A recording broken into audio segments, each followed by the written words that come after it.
Hi, this is Sleepy Nicks. Uh, I'm redoing a video. I just recorded a video and it was turned out 20 minutes long, and I was like, holy crud, that's not good. Can't upload that. That's gonna take 2 days. Okay, so um, long story short, my husband wanted me to go ahead and talk about the fact that I have gout. And if you don't want to watch this video, you can go ahead and skip it. But it does have to do with the fact that I have PCOS, and that's probably what caused it, because it's high testosterone, and usually women don't get gout or develop gout until menopause. Okay, I started out with having weak ankles, and that turned into a swollen ankle that I thought was sprained, and it got really, really bad, and I was in a wheelchair and crutches for a little bit, and then I went to see a doctor, and it was an old guy, and he said, no, you're too young to have gout.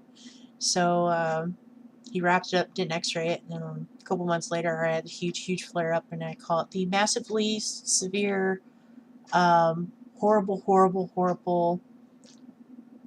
flare-up. A flare-up for gout is means that joint that it's affecting. For my case, it was my ankle, gets swollen up to where it's like somebody pumped it full of fluid. But it feels like you have a 3rd and 4th degree burn on your skin, so you don't want anybody to touch it. And you also feel like you broke your joint. And in my case, I actually fractured it.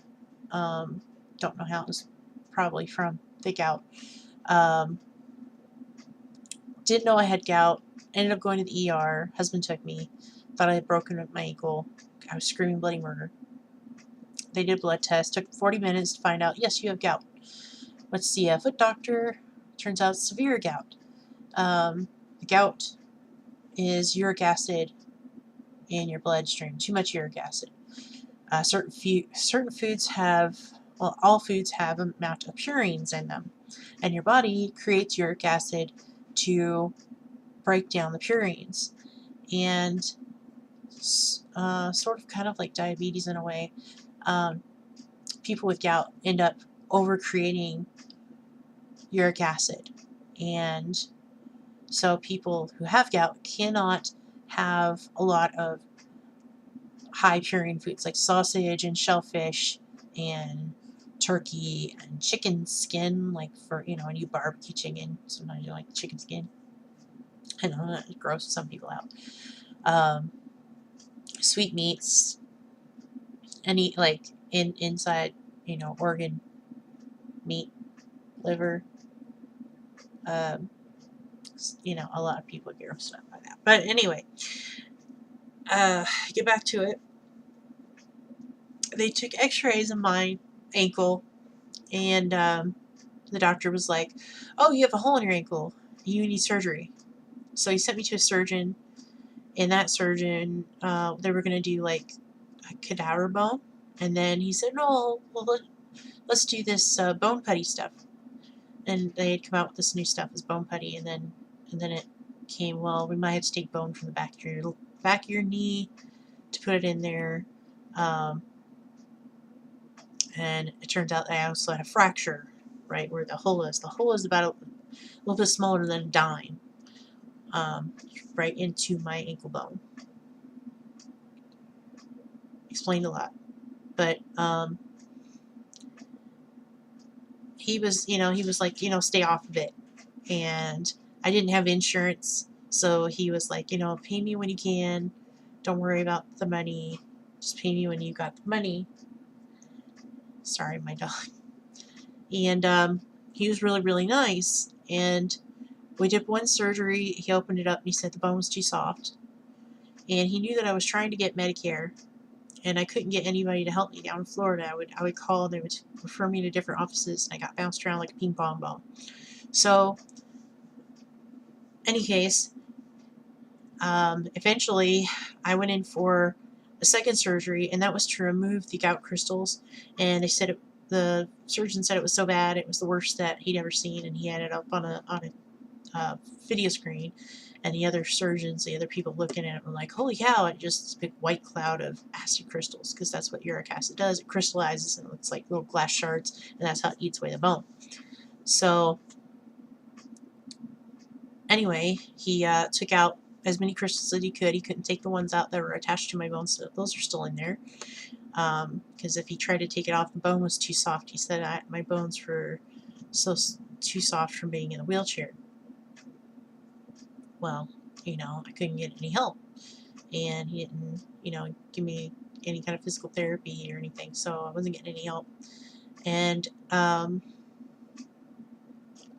a little bit after that, I got a letter from him that he had dropped me, and he would no longer do my care for me, even though we had this whole plan where he was going to try to help me out and find me somebody to help me with physical therapy.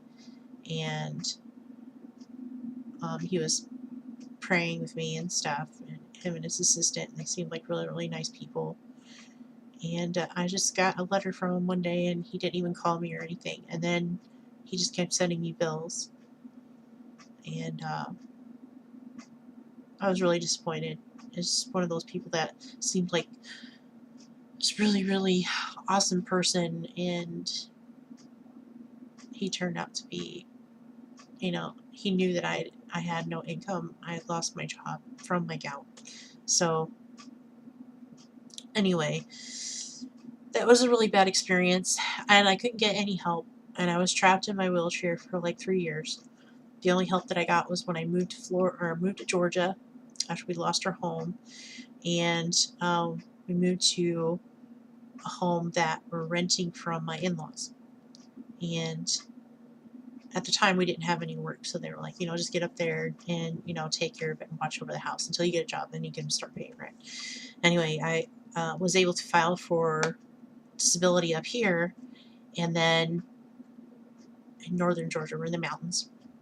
And within 8 months, which is really fast for disability, usually it takes, sometimes up to 2 years to get disability. I